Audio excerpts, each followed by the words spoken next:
जो बोलते हैं हम तो एक दंत ही क्यों बोलते हैं और गजानन जी का आधा दांत कैसे टूटा ये जानते हैं इस ड्रामा के द्वारा।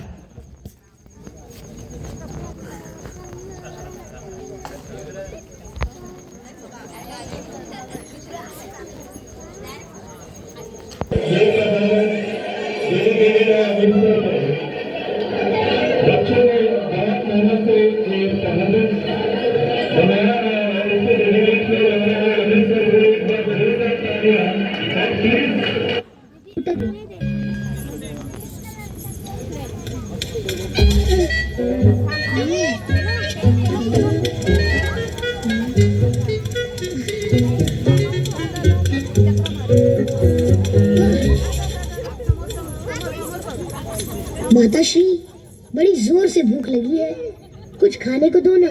लो पुत्र, ये फल खा लो। फल नहीं खाने मुझे, मोदक चाहिए। अरे पेटू, कितने मोदक खाते हो तुम? ये लो। बस दो ही, ये तो हालत में ही रह जाएंगे। अच्छा चलो और दो ले लो बस। और इस चूहे के लिए, ये बेचारा क्या मेरा मुंह तकेगा? ये चूहा मोदक खाएगा? लो, तुम भी लो।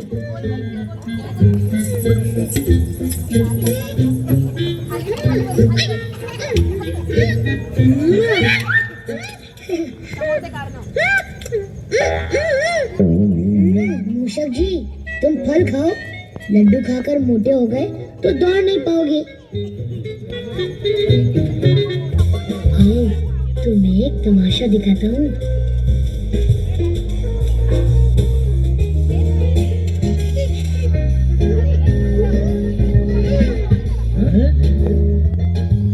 नंदी मित्र, तुम तो बड़े बुद्धिमान हो, एक प्रश्न का उत्तर दो। हाँ हाँ, पूछो पूछो। देखो, यदि उत्तर नहीं दे सके तो मैं तुम्हारी पीठ पर सवार होकर घूमूंगा। उसकी नौबत नहीं आएगी। अच्छा ये बताओ, ये जो चूहा वहाँ ऊपर बैठा है, उसके शरीर पर कितने बाल हैं?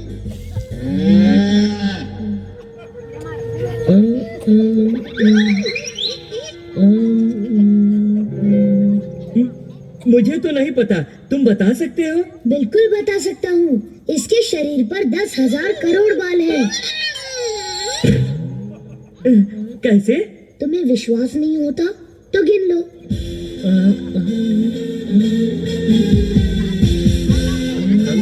ठीक कह रहे हैं।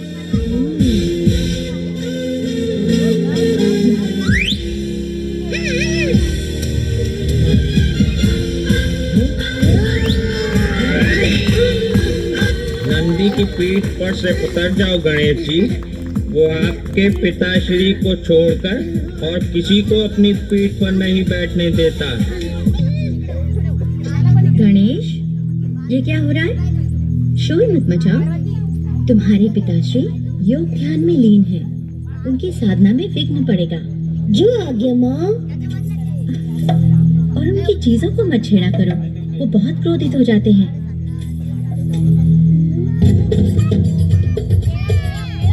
अलख निरंजन, अलख निरंजन। प्रणाम आचार्य। चिरंजीवी भव। मैं तुम्हारे पिता श्री भोलेनाथ के दर्शन करने आया हूँ। क्षमा करें ऋषिवर, वो योग साधना में लीन है, आप उनके दर्शन नहीं कर सकते। मैं इतनी दूर से एक बहुत आवश्यक कार्यवश आया हूँ। उनके दर्शन करना अति आवश्यक है। उनकी साधना भंग हो तो वो बहुत क्रोधित हो जाते हैं, आप फिर कभी पधारिए। तुम अतिथि का अपमान कर रहे हो बालक। मैं भोलेनाथ के दर्शन अवश्य करूंगा। ये असंभव है मुनिवर। रे नादान बालक, तू परशुराम के क्रोध से परिचित नहीं है।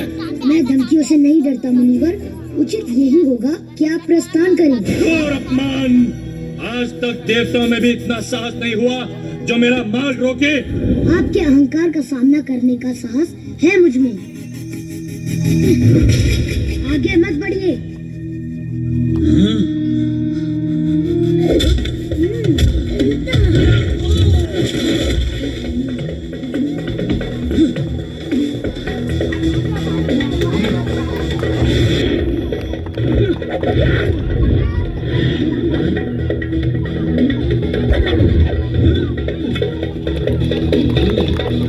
ताली ताली।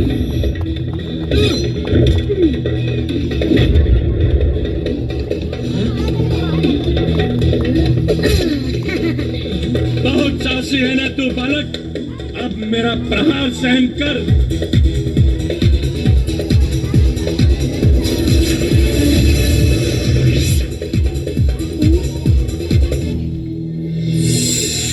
शिवजी के परसे को देखकर गणेश जी ने उसका प्रहार अपने दांत पर ले लिया।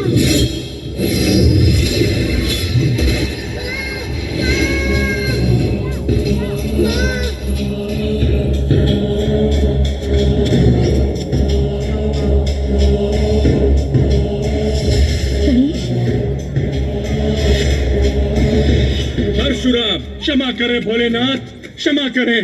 क्रोध में मुझसे बहुत बड़ी भूल हो गई है। इतना क्रोध? आप लोग तपस्वी हैं? क्या इसीलिए वरदान मांगते हैं कि अबोध बालकों पर प्रहार करें? माता पार्वती, क्षमा दान दें। अवश्य नीतिवश मुझसे यह अपराध हुआ है। क्षमा माते, क्षमा। आपके क्षमा मांग लेने मात्र से मेरे पुत्र का दांत तो वापस नहीं जुड़ जाएगा। वापस तो नहीं जुड़ेगा माते, पर यह टूटा हुआ दांत व्यर्थ भी नहीं जाएगा। प्रणाम देवी, आपने पहचाना मुझे? अवश्य, ऋषि कश्यप और देवी अदिति के पुत्र नारायण के पंचम अवतार को कौन नहीं पहचानेगा वामन देव जी।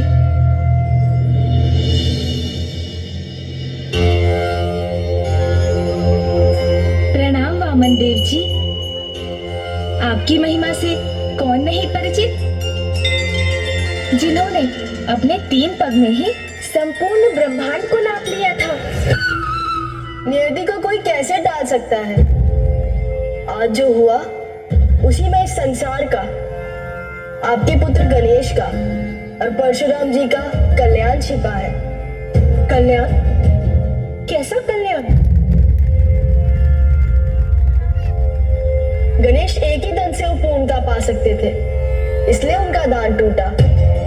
एक दंत होकर गणेश इस संसार को अद्वैत का संदेश देंगे।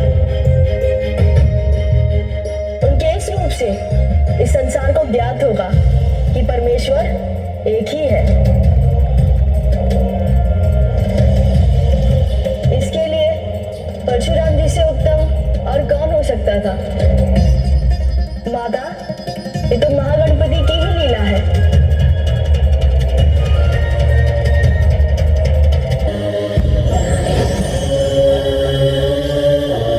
आज से गणेश को एक और नाम मिलता है, एक दंत, एक दंत, एक दंत, एक दंत, एक दंत, एक दंत। एक दंत मां श्री गणेश की जय। एक दंत मां श्री गणेश की जय।